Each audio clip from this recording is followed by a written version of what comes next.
Welcome to another episode of Play right here on Fijivillage as we talk about sports and what's happening with sports here in Fiji, what's coming up. Last week we spoke to Mbanove Tambakaudoro. Today we've got the Olympian, Rio Olympics, and of course Commonwealth Games bronze medalist right in, here with us in studio, Winston Hill. Bulavinaka. Well, Tony, thanks for having me on the show. So jumping straight into the questions, a lot of people know about you, and what they would like to know is how it all started for you. A little bit more about yourself. If you could just explain that to us. Where it all started, always had a passion for fight sports as a whole, growing up, and when I was in high school, I was always the computer nerd, always out playing video games. Never want to train or take part in sports until later on in uni when there were local boxing tournaments going on. My brother nudged me on the shoulder and asked me, hey, why don't we just try this out? I think I was in Form 6 at that time. And we thought, hey, let's try it out. Why not?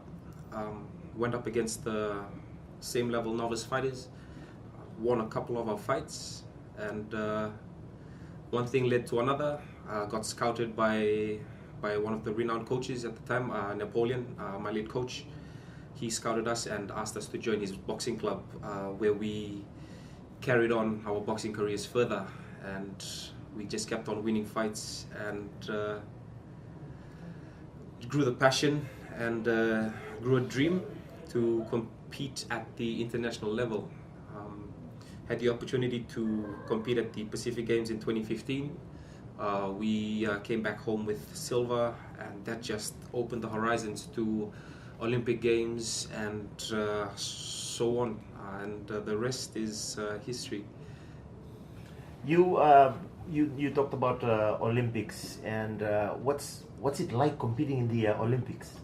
You've been to many competitions, many staged here in Fiji and internationally as well, but Olympics, that's a different level altogether. Can you just talk about that a little bit? Bro, it's an amazing feeling to compete in the Olympics, not just as a sport of boxing, as an individual sport, but you're amongst the best in the world and people that hold themselves to a very high caliber. People that try to participate in the Olympics for over 8 years, but still don't get the chance, and a lot of them actually do have the chance to compete, and it's just an amazing feeling to be around them. And it's not just in one sport. You see people of different sizes and skills, from powerlifting to aerobics, the biggest people in basketball to the smallest people in gymnastics. It's just an amazing feel altogether. At the Rio Olympics, you obviously took part. It was watched on television by the people here in Fiji, but your first-hand experience of mingling with elite athletes from around the world. Can you name a few that you encountered in Rio? Met the likes. Well, we were around the boxing fraternity in the Olympics, trying to stay close to what we know, which is boxing. Knowing other countries, they're not very fond of mingling like the Fijian culture. So I got to meet Shakur Stevenson, just turned pro. Mick Conlon, the Irish that made big for himself. We saw them taking pictures with Mayweather just around the corner, but security was pretty tight getting in there. Although we tried, we got to see him. That was pretty cool, and got to see a lot of the NBA basketball players. Right. Got to shake hands with them and just being kaidolos around these big stars. When it comes to your competitions, what motivates you? What's inspiring you? What do you have on your mind? That person, that factor that keeps you going, keeps you motivated.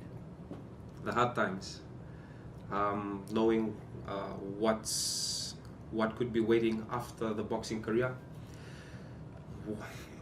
Pretty much nothing. We've seen it so many times in professional fighters over the years. They be in the limelight for a small amount of time, and after their boxing career or sporting career, they end up injured and become has-beens. So that's pretty much my driving factor. Something that pushes me to train harder than the next person, so that injury or lack of fitness isn't a downside, and that I'm 100% ready to get into competition. All the boxes are ticked. There's no stone unturned, and just ready to make the country proud, make my family proud, and to carry the Fiji flag. You talked about struggles. Now, when it comes to boxing here in Fiji or any other sport, especially with minor sports, funding and finances, sponsorship, it's usually the main problem, the issue when it comes to these minor sports. But how has it been for you and for boxing as a whole, knowing that boxing, it's been around for a very long time here in Fiji, and then slowly it's lost its way, but the trend that it's going right now, it's starting to pick up again. How do you feel about it? How do you see boxing here in Fiji over the past compared to now, and what's expected in the future?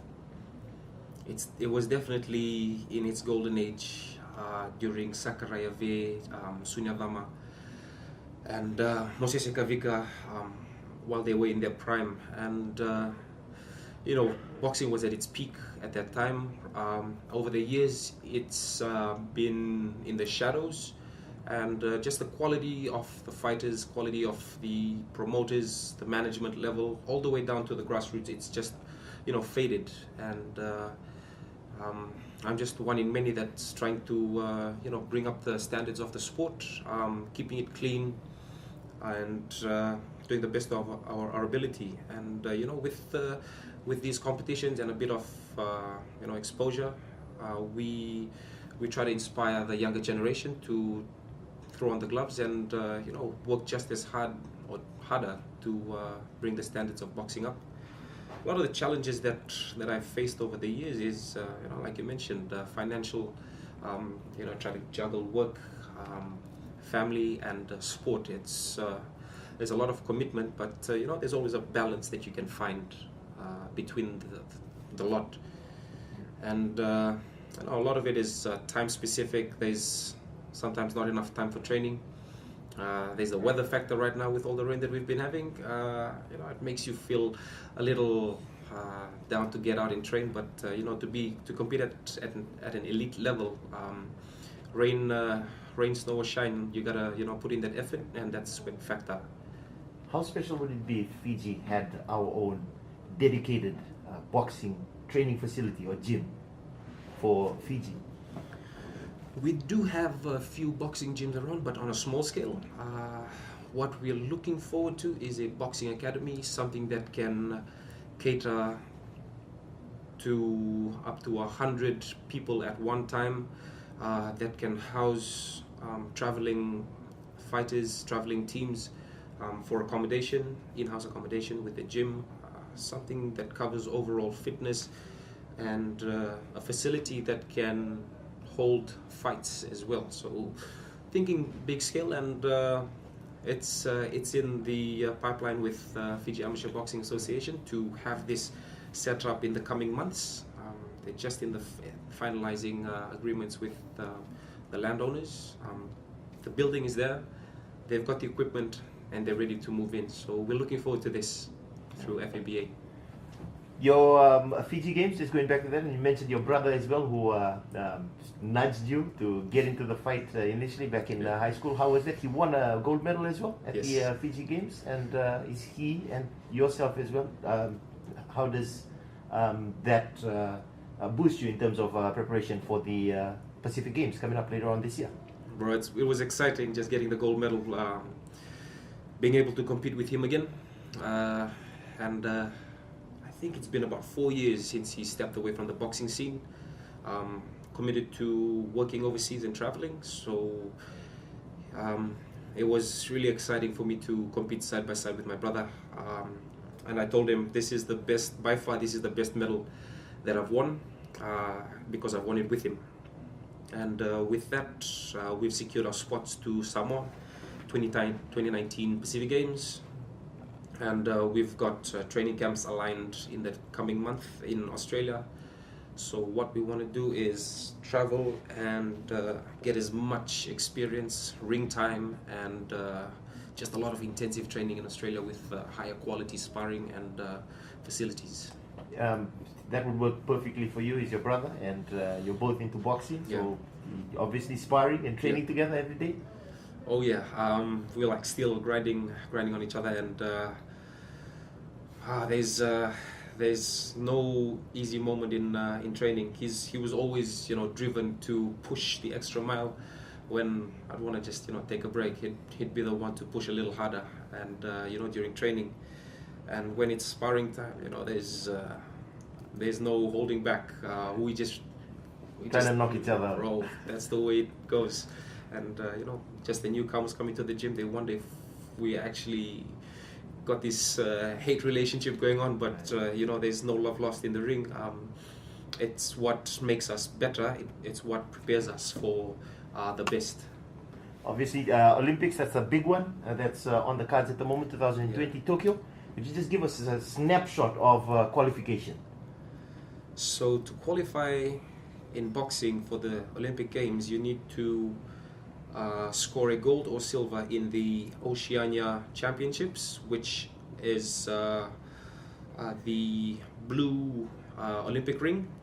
But over the last few Olympic Games, the Oceania had to compete through Asia, with Asia, and get a gold or silver to qualify. So it's been a little tricky and tough for the Oceania countries, Australia, New Zealand included, with steep competition against the Asian countries, being Mongolia, even Russia is in there as well. So it's been tough over the years, but hopefully this year we've got just the Oceania between the Pacific and Australia, New Zealand.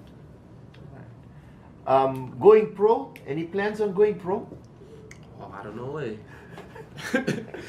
After Olympic Games, so 2020, definitely I'll be turning professional, and kind of look forward to it. It's definitely a different scene, different experience altogether, fighting more than 3 rounds, different fighting style. There's going to be a lot of changes in competition and in training. We'll take it slow, and we just look forward to building a following in our amateur career as we go along, and then when we do make the change, we'll be sure to put on the best fights for the people of Fiji, and in the near future bring champions into Fiji for major tournaments and fights. And obviously growing the sport as well while that happens. Yes, sir. So when that does happen, going pro, we're all interested in fights that may happen here in Fiji. And what we would like to know, what I would like to know is, who do you have on your mind going pro here locally? Who would you like to take on that first professional fight for you? First professional fight, I'd like to build up through a few fights to the best in the business, and looking at my category, 67 to 72 kilos, the best in the country, best in the business for boxing is Sebastian Singh. He's been dominating the professional ranks for a while now, an exciting fighter with a lot of experience under his belt, very skilled, and eventually I'd like to put myself to the test and put on a good show for the whole of Fiji, man.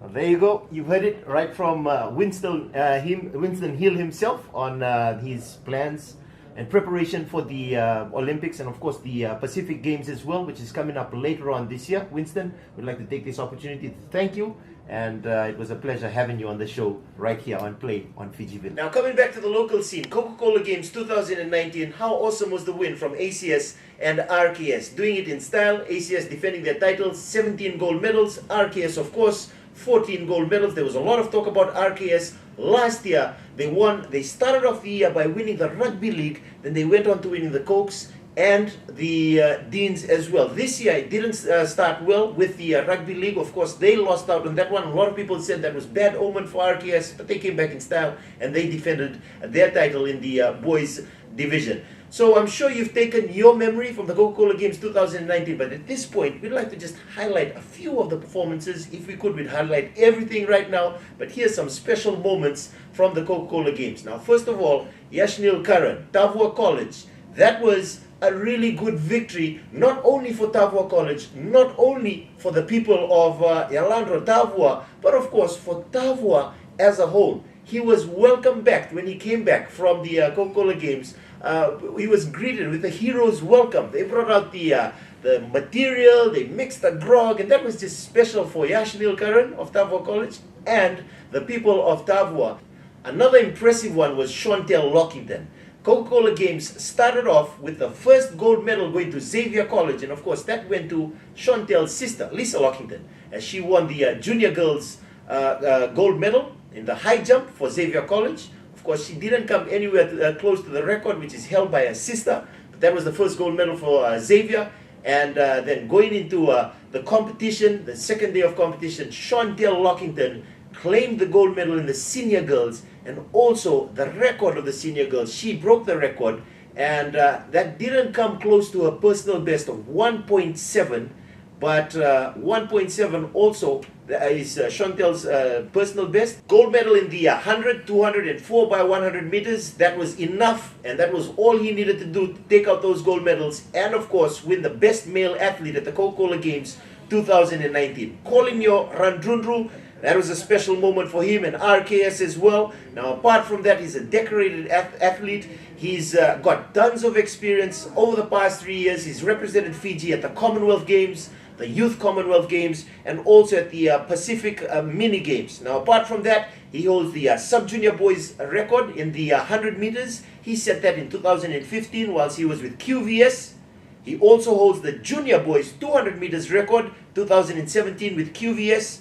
Last year, he won the intermediate boys gold medal in the 100 meters whilst he was with Supergramma. And this year, doing it in style, 100, 200, and 4 by 1 gold medal for RKS. Natabua High School and Colinio Randrundru in lane 6, 5 and 6. That's where the tussle will come from of RKS and Natambua High School, and they're off. 50 meters to go. Randrundru is taking the lead. Mundre Langi is left behind. It's a meter gap between both of them, and it will be Randrundru. He did it last year in the intermediate boys. He is the blue ribbon champion. Ratu Kandamu Level School, as their song plays here at the ANZ Stadium, winning the gold medal for RKS.